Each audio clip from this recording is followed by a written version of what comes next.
Welcome to the December the 13th, 1988 taping of It Happened in Grand Prairie, as we bring you back history of the past of Grand Prairie and also bring you up to the present on some of the people that are very important to our history. This is our history tape number 83, and we're very delighted today to have a very special couple, Dr. and Mrs. L.C. Perkins.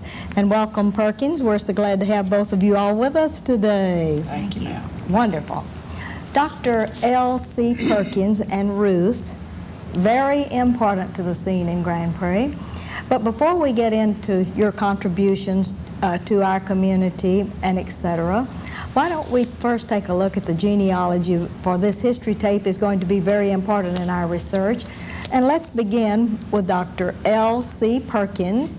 And Dr. Perkins, would you look out into your camera and just tell them as much as you would like to for a few minutes about your parents, then your mother's maiden name, and tell us a little bit about where they came from into the Texas area, and look out and start our tape like that, please, sir.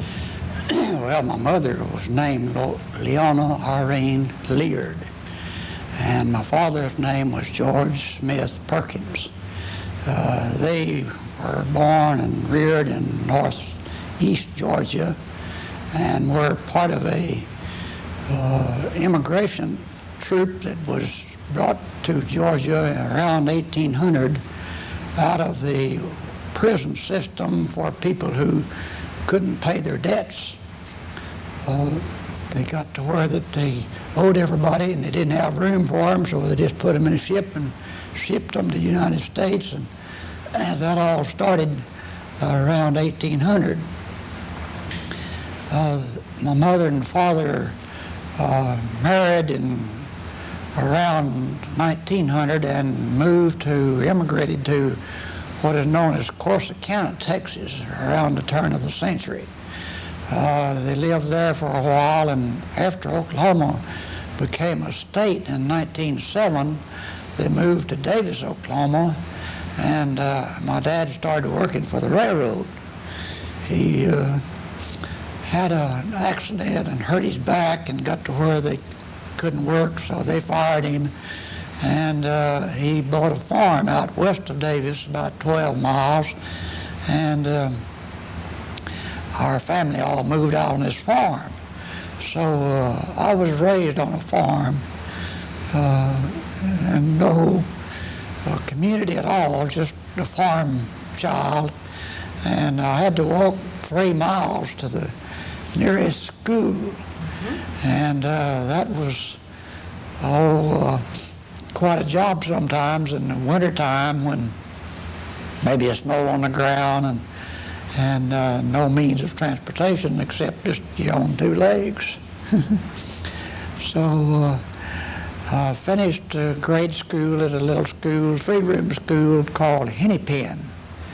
About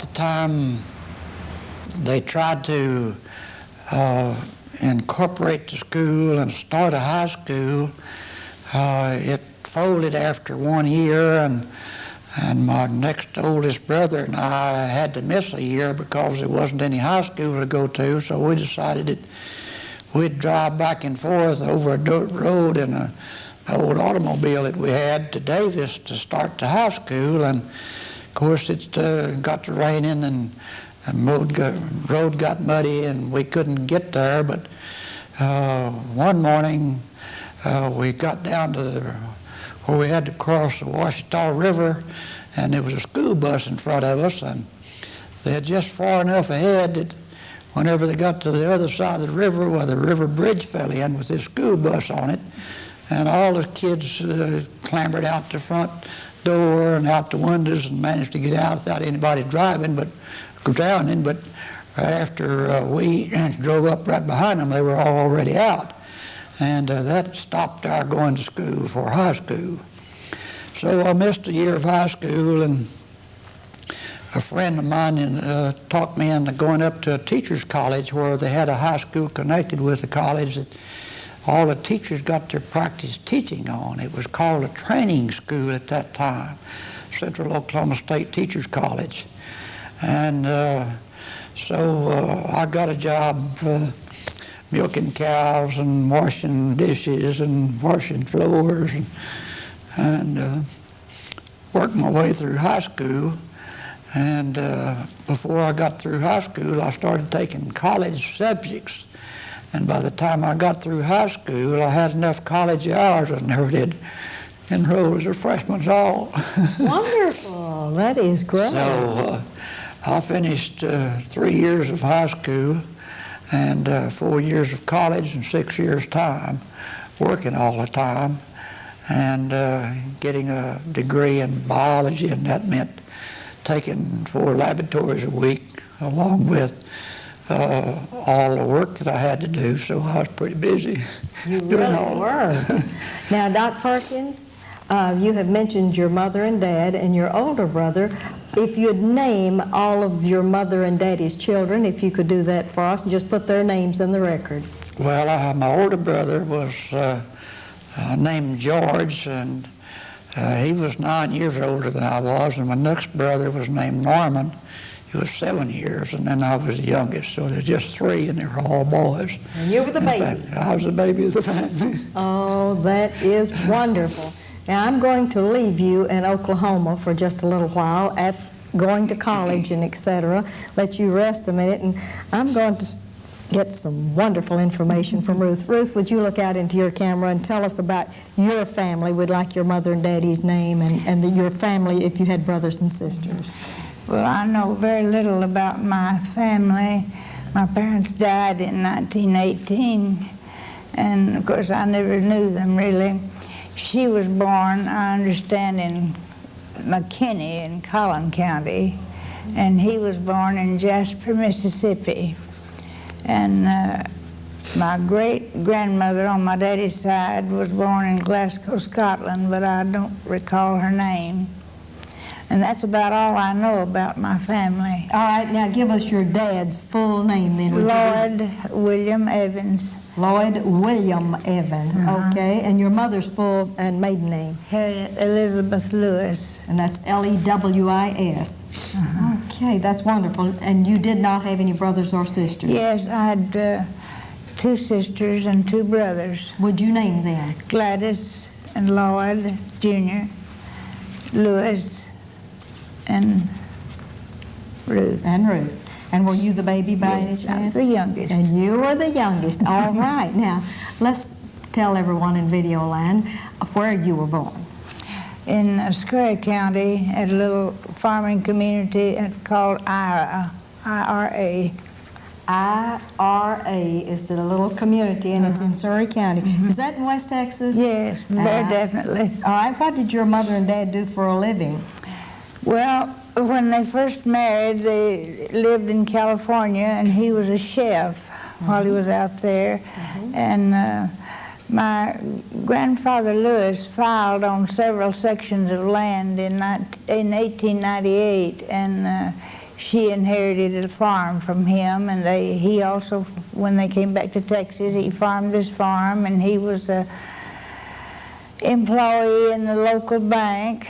Wonderful. And that's about all I know about them. All right, now tell me about Ruth, where she went to school and growing up. Did you work on the farm? And give us a little more insight about you. Well, I can't remember when I didn't go to the field. And I went to a little 2-room school out in the rural areas until it consolidated with a larger school. Do you remember the name of your little school? County Line. It was the County Line School. Yes. Okay, go right ahead.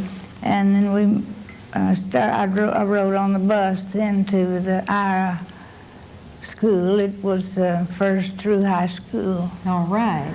And I graduated there, and then 10 days later, I entered nursing school in Lubbock. In Lubbock, Texas. And I graduated from there in 1937. 1937, you became a RN? Right. All right, and then here you are, a registered nurse and in Lubbock, Texas.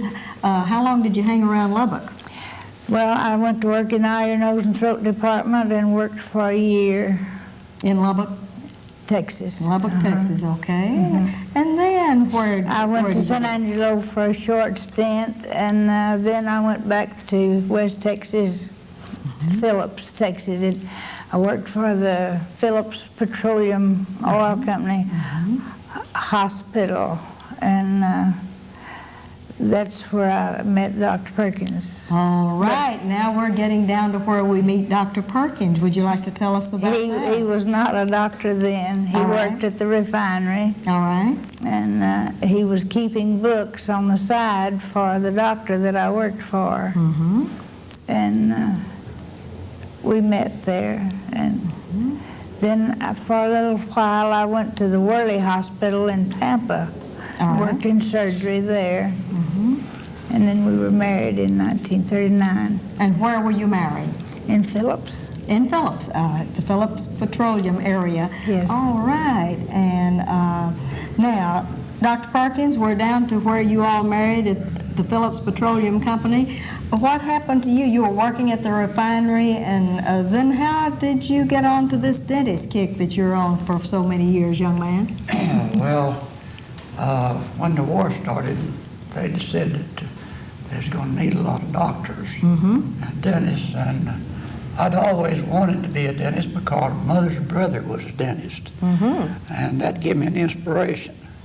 But I found out I didn't have enough chemistry to get in dental school. I investigated that part of it, so I pulled what would be normally called some strings through some friends I knew, and they got me transferred to Oklahoma City to work in the gasoline department there, where I could take some more chemistry to be a better employee for the company, since they were getting involved in high-octane gasoline for the war effort.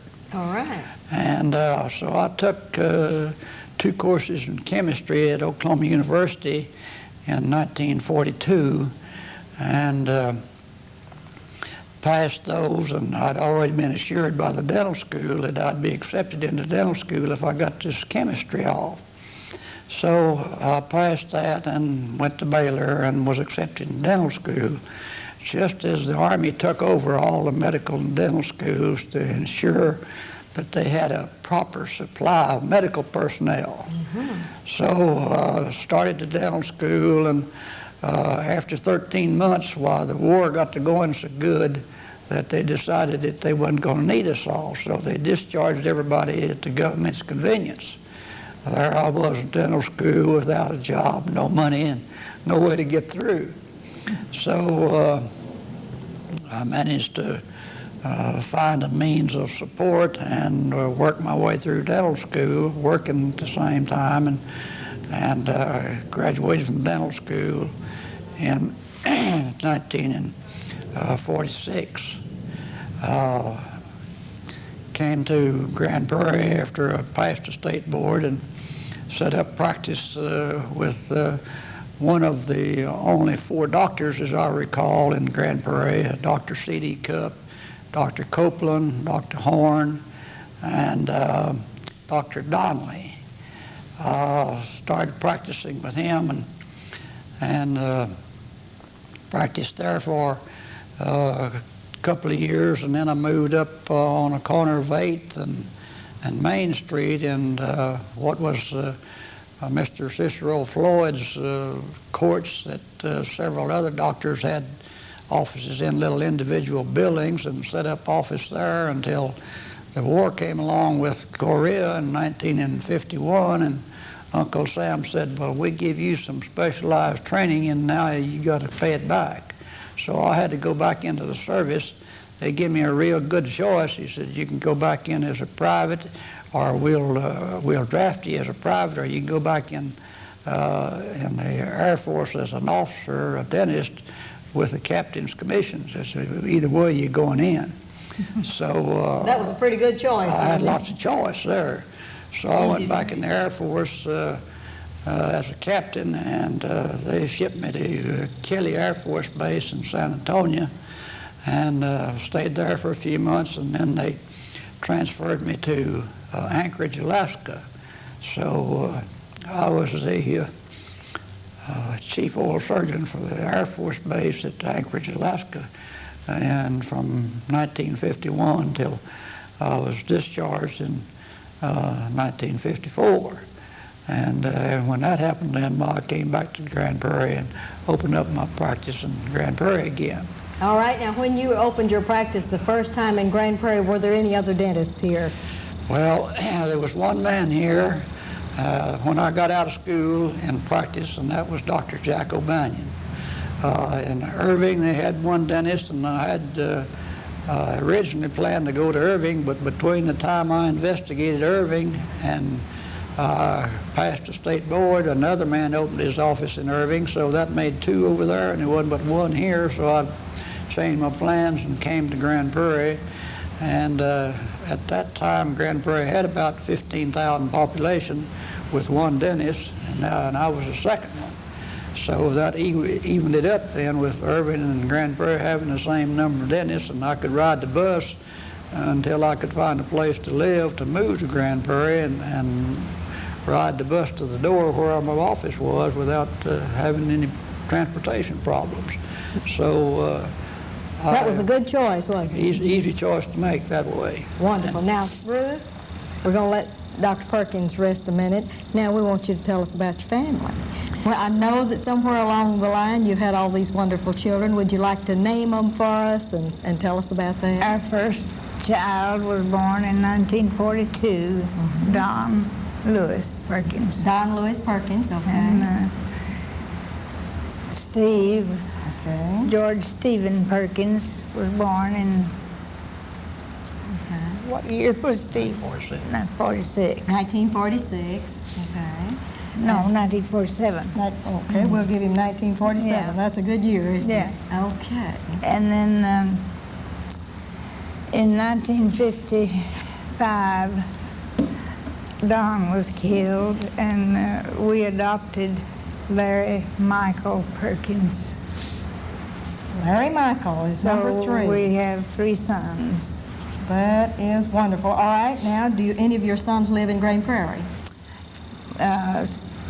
Mike lives at home, and Steve lives on Paris Street. All right, now, does Steve have any children? Steve has 2 little girls. Would you like to name your Oh, grandchildren? I'd be delighted. Oh, wonderful. Sarah is the eldest, and Aaron.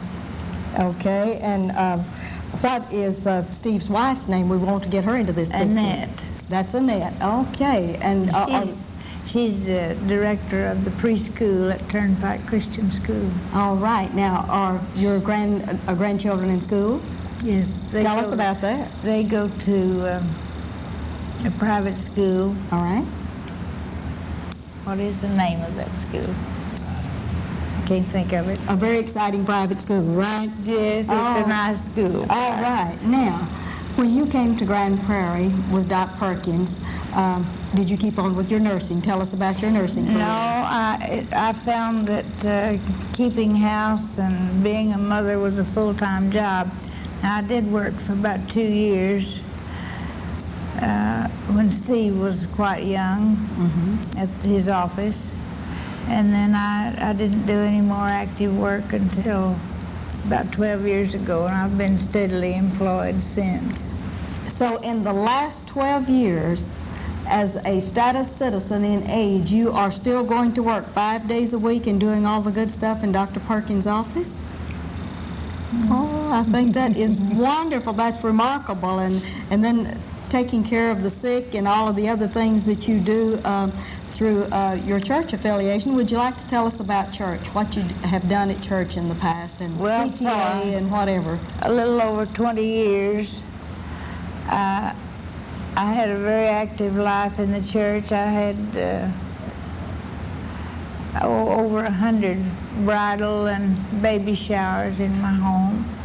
And I had 2 or 3 weddings and 2 or 3 bridesmaids luncheons and 2 or 3 receptions. And then when Sister Hedley Ewing, that had worked in Japan for years and years and years, came back, I had a big sit-down luncheon for her. We had over 70 places set for that. and several different luncheons, and the only way I ever knew how to entertain anybody was to feed them. And so Excellent. I've done a tremendous amount of cooking in my life. Oh, that is wonderful. All right, now, Doc Perkins, in all of this time when Ruth was busy with other things, when you didn't keep her busy at your office, tell us about your community service. I'd like for you to tell everyone about the Host Lions Club of Grand Prairie, Texas, and the marvelous way that you as a volunteer have carried on at least 2 or 3 of their projects and your role in the Lions Club. Yeah, well, Dr. Cook invited me to join the Lions Club when I first started practicing with him. He was a member. So I joined in 1946 when I first came there. And gradually worked my way up through what they call the ranks until eventually I became president of the club in 1959. During that time, of course, while they was always looking for ways to augment their financial condition for community service, one of which they did the most for was the crippled children's camp in Kerrville. They always sent all the available children that they could find to this camp every summer, and eventually made the camp into other means of community service like diabetes and handicapped people, and so it was quite a project for the club itself. After my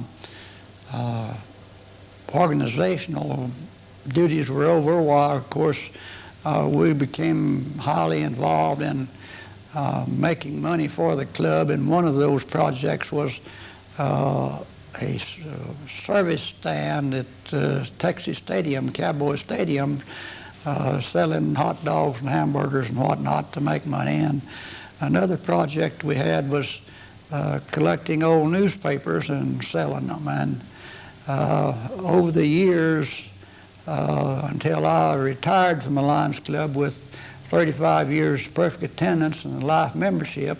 How wonderful. I collected the newspapers and sold them, and in the process of all this, I wore out 3 trucks and selling papers for them.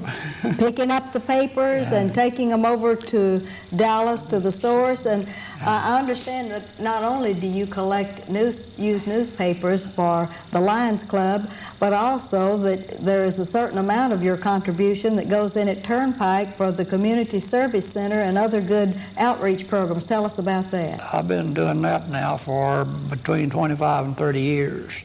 I originally started with helping a girl in orphan's home over at Kerrville, over at Keller, Texas. I helped a girl through high school over there and helped her through college till she graduated, and then paid off her government loan with this money that I made by selling newspapers, and contributed money to the church for its community service projects. And even now, their community service center out on 303 behind Long John Silver's, which is supported by the church, contribute to the tune of approximately a ton of paper a week that we haul off and give to that community service project. So it's been a long, hard, back-breaking job for nearly 30 years, helping the community service end of this situation. That is a real labor of love, and if anyone sees this show and would like to save their newspapers for you, where would they bring them? To your office or to the Community Service Center, or where, Dr. Perkins? Well, the best place, if I'm at the office, is bring them to the office and put them in the truck. If not, bring them by the house where I keep them stored to where I can get a truckload to sell it every time I get a truckload. They can look Dr. L.C. Perkins up in the phone book and just know right where to bring those. That's been going on for quite a while. All right. Now, Ruth, and during the time that Doc's been doing all of this paper hauling and everything, is there anything else you'd like to say about, are there any other groups that you've been a member of in Grand Prairie, like a study club or anything like that? Or have you been busy doing handwork? Or are you an artist? Do you write or have any special hobbies? Well, I made and gave away about 15 rather large crib-sized baby quilts. How wonderful. And your little granddaughter that has a child now, Yes. along about that time, there was hardly a little girl in Turnpike that I hadn't made a dress for. And I did quite a bit of sewing for the orphans' homes. Mm-hmm. And I sent dresses to Ohio and to Germany. And like I said, all the little girls in Turnpike. Now, Doc mentioned that he went to Anchorage, Alaska. Were you on this sojourn into yes. Alaska? Yes. Tell us how an RN fit into that program of going to Alaska. Well, the first 9 months, I thought the world had surely come to an end. But after that, I adapted, and it was a beautiful holiday. Alaska is such a beautiful place. It was a territory then, but there's more beauty there than you can absorb in a lifetime. It is a The magnificent primitive state. beauty. Just gorgeous. That is wonderful. And Doc, while you were up there, did you bring back any trophies or anything from Alaska? I know that they're noted for that. Well, yeah, I like to fish and hunt, and of course, before I left here, I never killed anything bigger than a jackrabbit, because it was quite a thrill to get up there where there was lots to hunt and places to go to do it. So I started hunting right after I was there long enough to get a resident license. You had to be there a year to get a resident license. So after I got my resident license, well, I started hunting every time there was a game that could be hunted. Well, I was generally after it, and I killed, while I was up there, 3 moose, a bighorn, a Dall bighorn sheep, a goat, 2 brown bears, and went up on the Arctic trying to get a polar bear, but had a little trouble with the airplane, had a flat tire on it, and we got stranded in 50 below zero weather and had to ride that out, and didn't get to hunt any polar bear. You also Doctor- got a moose and a caribou. A moose and a got caribou. moose. Well, we have about a half minute left on our tape. I want to know, Dr. Perkins, if you'll tell us your age, and are you still working as a dentist?